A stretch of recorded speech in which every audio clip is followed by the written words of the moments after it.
Hello everyone, welcome back to my channel education with Sapna. इस video में आज हम देखने वाले हैं हिंदी क्लास 10 का चैप्टर नंबर 7 है, पार्ट 7, जिसका नाम है छाया मत छूना। इसके लेखक का नाम है गिरिजा कुमार माथुर। इस चैप्टर के आज हम देखने वाले हैं प्रश्नोत्तर। आपका जो 10th क्लास का कोर्स है आरबीएसई बोर्ड का, वो इस बार चेंज हो चुका है। एनसीईआरटी का कोर्स आपके कोर्स में लागू कर दिया गया है, तो ये न्यू कोर्स की न्यू वीडियो है। 1 से लेके पार्ट 6 तक की वीडियोस ऑलरेडी मेरे चैनल पे अपलोडेड हैं, आप जाके देख सकते हैं। तो चैनल को सब्सक्राइब ज़रूर कर लीजिए और बेल आइकन को प्रेस कीजिए। वीडियो को लाइक शेयर ज़रूर कीजिए। हम आपके लिए इतनी मेहनत करते हैं, तो हम आपसे यही उम्मीद रखते हैं कि आप वीडियो को लाइक शेयर और चैनल को सब्सक्राइब ज़रूर करेंगे। तो सपोर्ट कीजिए। सबसे पहला प्रश्न है, कवि ने कठिन यथार्थ के पूजन की बात क्यों कही है? तो इसका उत्तर है, कवि ने कठिन यथार्थ के पूजन की बात इसलिए कही है क्योंकि यही जीवन का सत्य और वास्तविकता है। जीवन के सत्य को स्वीकार करने में ही भलाई है। दूसरा प्रश्न, भाव स्पष्ट कीजिए। प्रभुता का शरण बिंब केवल मृग तृष्णा है, हर चंद्रिका में छिपी एक रात कृष्णा है। इसका भाव यह है कि हमने अपने बारे में बड़प्पन का एहसास करना भी एक छलावा है। छलावे का अर्थ होता है ढोंग। क्योंकि मनुष्य बड़प्पन का एहसास करके भी अपने मन से खुश रह सके, यह भी उसके लिए आवश्यक नहीं है। सत्य तो यह है कि जिस प्रकार हर चांदनी रात के बाद एक काली रात छिपी रहती है, उसी प्रकार सुख के पीछे दुख भी छिपे रहते हैं। सुख दुख का क्रम जीवन में साथ साथ चलता रहता है। तीसरा प्रश्न, छाया शब्द यहाँ किस संदर्भ में प्रयुक्त हुआ है? कवि ने उसे छूने के लिए मना क्यों किया है? तो इसका उत्तर है, यहाँ छाया शब्द पुरानी स्मृतियों का अर्थ है पुरानी यादें, ओल्ड मेमोरीज के लिए प्रयुक्त हुआ है। कवि छाया को छूने के लिए इसलिए मना करता है क्योंकि वह वास्तविकता से परे है। वास्तविकता अर्थात सच्चाई। इसलिए इनको अपने वर्तमान से बांधना दुख को ही बढ़ावा देना है, क्योंकि विगत मधुर स्मृतियों अर्थात अच्छी यादें, उनके सहारे जीवन नहीं जिया जा सकता। जीवन तो वर्तमान स्थिति में ही जिया जा सकता है, प्रेजेंट में। चौथा प्रश्न है, कविता में विशेषण के प्रयोग से शब्दों के अर्थ में विशेष प्रभाव पड़ता है। जैसे कठिन यथार्थ कविता में आए ऐसे अन्य उदाहरण लिखिए और यह भी लिखिए कि इससे शब्दों के अर्थ में क्या विशेषता पैदा हुई। तो देखिए, इस कविता में प्रयुक्त अन्य विशेषण हैं सुरंग, सुंदिया, सुहावनी।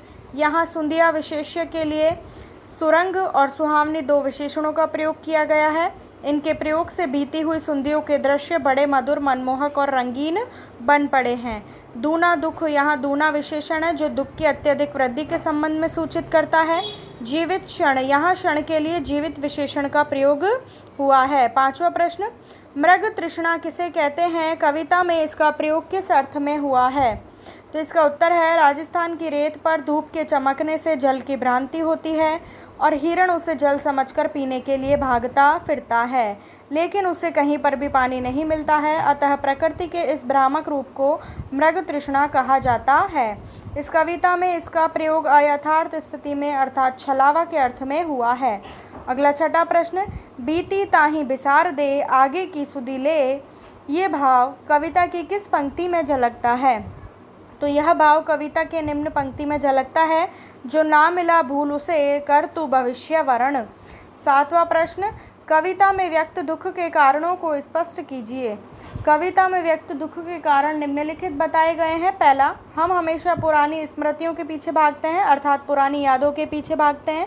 उससे हम वर्तमान को, अपने आज को भी क्या कर लेते हैं, और अधिक दुखी बना लेते हैं। दूसरा प्रश्न, हम छाया में डूबकर, छाया अर्थात पुरानी यादों में डूबकर वर्तमान को ना तो अच्छी तरह जी पाते हैं और न ही भविष्य को सुदृढ़ अर्थात प्रबल अच्छा बना पाते हैं। हम कल्पित सुखों की मृग तृष्णा में उलझ कर रह जाते हैं। इससे हमारा भटकाव बढ़ जाता है और उचित अवसर पर लाभ प्राप्त नहीं होता। आठवां प्रश्न है, जीवन में है सुरंग, सुंदिया, सुहावनी से कवि का अभिप्राय जीवन की मधुर स्मृतियों से है।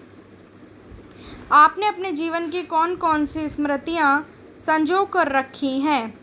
तो देखिए, इसमें जो है आप अपना एक्सपीरियंस भी लिख सकते हैं। कोई आपकी अच्छी यादें हों अपने जीवन से संबंधित, जिन्हें आप बहुत याद करते हैं, तो वो भी लिख सकते हैं अपने एक्सपीरियंस। कोई ज़रूरी नहीं आपको यही लिखना है। तो चलिए अब मैं बताती हूँ इसका आंसर। मेरे अब तक के जीवन की सबसे पहली मधुर स्मृति यह है कि जब मैं पहली बार स्कूल गया था तब घर के प्रत्येक सदस्य के मन में अपार खुशी समाई हुई थी। हमें नए वस्त्र पहनाए गए थे और घर बाहर मिठाइयाँ बांटी गई थी। उस समय सभी का ध्यान मुझ पर ही था। दूसरी मधुर स्मृति तब की है जब मैं अपनी कक्षा में सबसे अधिक अंक प्राप्त करके प्रथम आया था।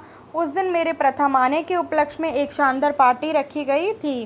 पार्टी में आने वालों ने मुझे प्रसन्नता के साथ आशीर्वाद और बधाई दी थी। अगला प्रश्न, क्या हुआ जो खिला फूल? रस वसंत आने पर कवि का मानना है कि समय बीत जाने पर भी उपलब्धि मनुष्य को आनंद देती है। क्या आप ऐसा मानते हैं? तर्क सहित लिखिए। तो इसका उत्तर है, यह सच है कि सभी उपलब्धियां उचित समय पर ही अच्छी लगती हैं। समय बीत जाने पर उपलब्धियों की कोई उपादेयता नहीं रहती है।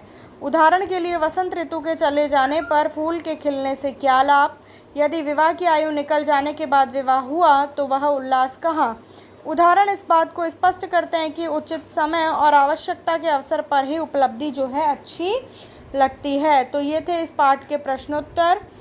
वीडियो को लाइक, शेयर और चैनल को सब्सक्राइब करके बेल आइकन को ज़रूर प्रेस करके रखें ताकि आगे जो भी मैं वीडियो अपलोड करूं वो आप तक तुरंत पहुंच सके। मिलती हूं नेक्स्ट वीडियो में। Thank you.